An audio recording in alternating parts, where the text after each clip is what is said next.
Bear with me since the beginning of this recording has some strong wind, but it's only for a few seconds. When we think of our prayers being answered and how to get them answered better by God and more quickly, we often think about humility, about breaking ourselves, about becoming nothing. And that's good, because that's what we should do. When we want our prayers, but it can't be fake, it can't be false. We can't just be putting it on for the time of prayer. If God sees that, He's not a fool. He's not like men. He's not a fool. He knows what's going on. We can't be putting humility on just to have a prayer answered. It doesn't work that way. You're not going to have your prayer answered. I've seen many Christians do that. They'll be arguing or fighting or gossiping or backbiting. Then they'll turn around and pray. And then they're like, oh Lord God, I'm nothing. Oh Lord God, you're everything. Oh, please hear our prayers. Please hear our... He's not going to hear your prayers. He's not. He will not hear your prayers. He will not listen to you. He will turn a deaf ear to you.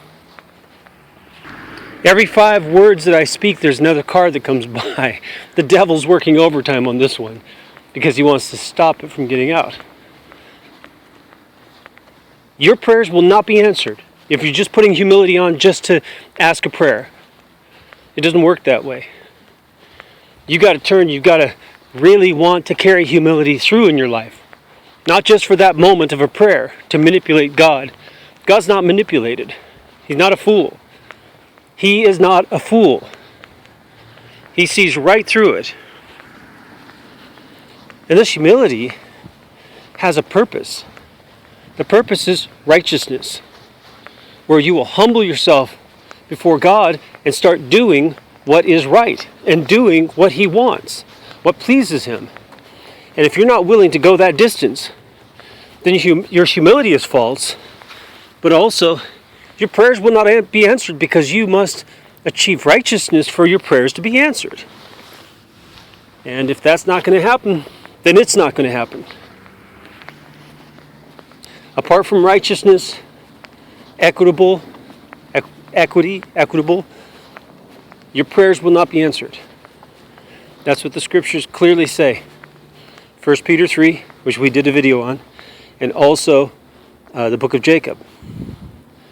Okay? They will not be answered.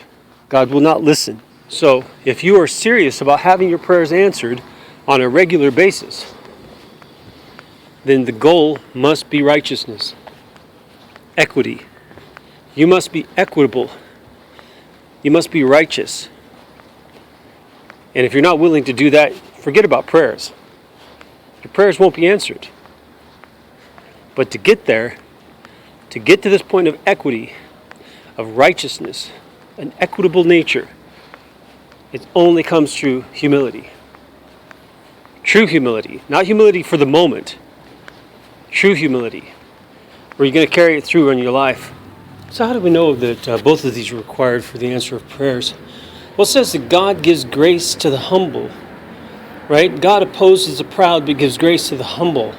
So even if you think you're righteous and you pray, if you're proud, God will oppose it. And you're not righteous anyway if you're proud, because you must first be humble in order to achieve righteousness and equitability. So, the first step is to humble yourself and receive grace from God. And that grace from God allows you to be righteous. Then as you're righteous, God answers your prayers. And the more righteous you are, the more powerful your prayers. That's in Jacob chapter 5 where it's saying that. And then it talks about Elijah praying and opening heaven, or shutting up heaven then opening it up, right? So the power of prayer is directly related to you being humble so that you can receive the grace of God. Otherwise, He will not give you grace. And then following that up with righteousness, with equitability in your life, so that the power of prayer is realized. And watch that video of 1 Peter 3, because it describes all of these different features of the character quality of the Christian that must be in place for him to be righteous and for God to listen to his prayers. for God to watch after him. His eyes are upon the equitable, and his ears are into his petitions. May the Lord bless you as you seek him with all your heart.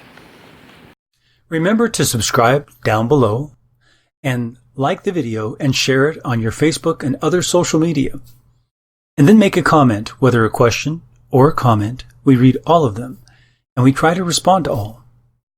Get on over to our website, The Rooted Word, and start reading the translation and also the articles we've posted. It's at therootedword.com, therootedword.com. And may the Lord bless you as you seek him with all your heart.